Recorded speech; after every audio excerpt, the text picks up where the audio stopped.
ভাৰতীয় জনতা পাৰ্টি চিৰাং জিলাৰ বিজনীস্থিত কাৰ্যালয়ত যি সংবাদমেল আমাৰ মোদী ডাঙৰীয়াৰ নেতৃত্বত ভাৰতীয় জনতা পাৰ্টিৰ নেতৃত্বত ভাৰত চৰকাৰৰ যি 11 বছৰীয়া কাৰ্যকাল সমাপন হ'লে তাৰ কাৰণে আমি ভাৰতীয় জনতা পাৰ্টি চিৰাং জিলাৰ হৈ আৰু আমাৰ বিজনীবাসীৰ হৈ মোদী ডাঙৰীয়াক ধন্যবাদ আৰু কৃতজ্ঞতা জনাইছোঁ।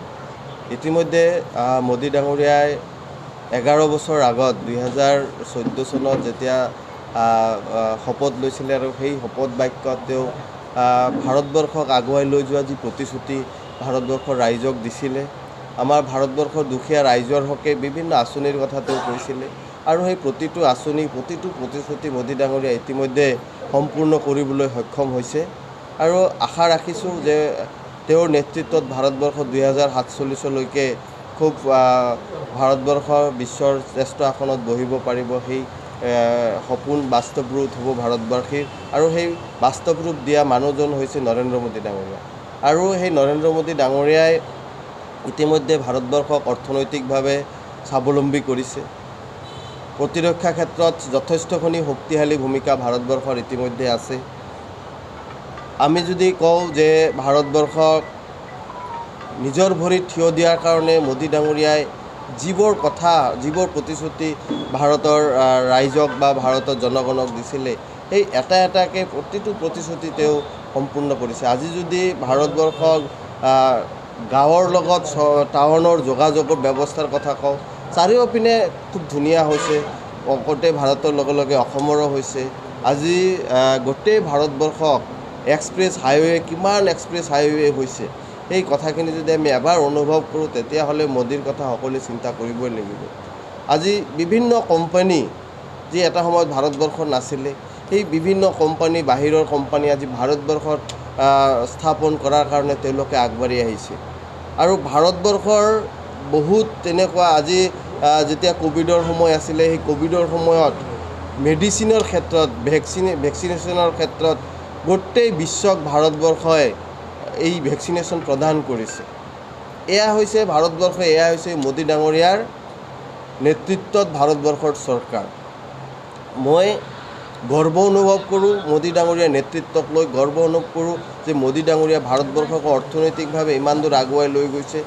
মোদী ডাঙৰীয়া যেতিয়া শপত লৈছিলে তেতিয়া ভাৰতবৰ্ষৰ অৰ্থনৈতিক স্থান আছিলে 10, এতিয়া স্থান আহিছে 5 আৰু এই 4টা বছৰত মোদী ডাঙৰীয়াত কমচে কম মই ভাবোঁ যে 3 নম্বৰ স্থানত ভাৰতবৰ্ষৰ তৃতীয় বিশ্বৰ ৰাষ্ট্ৰৰ ভিতৰত এটা ৰাষ্ট্ৰ হ'ব। তাৰ কাৰণেও কিন্তু মোদী ডাঙৰীয়াই চেষ্টা কৰি আছে আৰু 2047লৈকে ভাৰতবৰ্ষই গোটেই বিশ্বৰ শ্ৰেষ্ঠ আসন দখল কৰাৰ যি সপোন মোদী ডাঙৰীয়াৰ এই সপোনো বাস্তৱ ৰূপ হ'ব।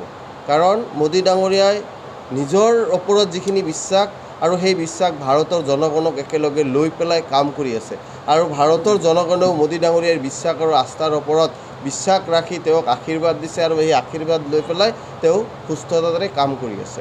ঠিক তেনেকৈ আমাৰ অসমৰো যোৱা কেইবছৰ ধৰি যথেষ্টখিনি ৰাস্তা ঘাটকে আদি কৰি বিভিন্ন ধৰণৰ বহুদিনে এডভান্টেজ আছাম 2 হৈ গ'ল। তেতিয়া আমাৰ ডক্টৰ হেমন্ত বিশ্ব শৰ্মা ডাঙৰীয়াৰ নেতৃত্বত কিমান ধুনীয়া কাৰ্যসূচীবোৰ হৈছে আৰু কিমান কোম্পানী ইয়াতে বিনিয়োগ কৰাৰ কাৰণে আহিছে। মোদী ডাঙৰীয়াৰ নেতৃত্বত অসমত ছেমিকণ্ডাক্টৰ জাগিৰোডত স্থাপন হৈছে, এতিয়া কাম চলি আছে। তেনে ক্ষেত্ৰত এই ছেমিকণ্ডাক্টৰ গোটেই বিশ্বজুৰিয়ে এই অসমৰ যুৱ প্ৰজন্মই অসমৰ নাগৰিকসকলে কাম কৰিব, তাৰ পৰা লাভৱান হ'ব আৰু তাৰ মাজৰ পৰা এই ছেমিকণ্ডাক্টৰ গোটেই ভাৰতবৰ্ষৰ বাহিৰৰ গোটেই বিশ্ব ইয়াৰ পৰা লৈ যাব। এয়া আমাৰ কাৰণে এটা গৰ্বৰ বিষয়, অসমৰ কাৰণে গৰ্বৰ বিষয়, গোটেই ভাৰতবৰ্ষৰ কাৰণে এটা গৰ্বৰ বিষয়।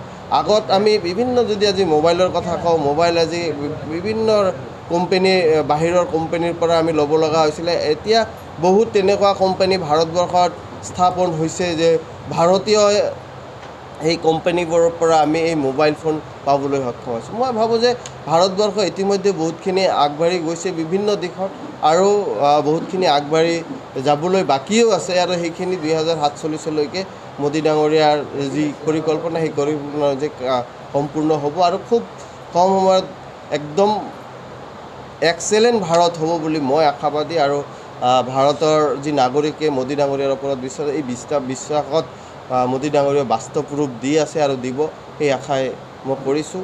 মই ভগৱানৰ ওচৰত প্ৰাৰ্থনা জনাইছোঁ, মোদী ডাঙৰীয়াই যেনেকৈ কাম কৰি আছে, সেই মোদী ডাঙৰীয়াই কাম কৰাৰ সৎ সাহস, সুস্থ শৰীৰ আৰু মানসিকভাৱে আগবঢ়াই যোৱাৰ কাৰণে ভগৱানে আশীষ দিয়ে। সেই আশা ৰাখি আপোনালোকৰ সকলোৱে মোদী ডাঙৰীয়াক সাংবাদিক বন্ধুসকলে যেনেকৈ ছাপোৰ্ট কৰিছে, সেই আগন্তুক দিনক এই ছাপোৰ্ট বিচাৰি মোৰ আজিৰ সংবাদমেল এইখানতে সমাপ্ত কৰিছোঁ। ধন্যবাদ। যিকোনো খবৰৰ বাবে যোগাযোগ কৰক 7099017330 লগতে 7099017110 নম্বৰত।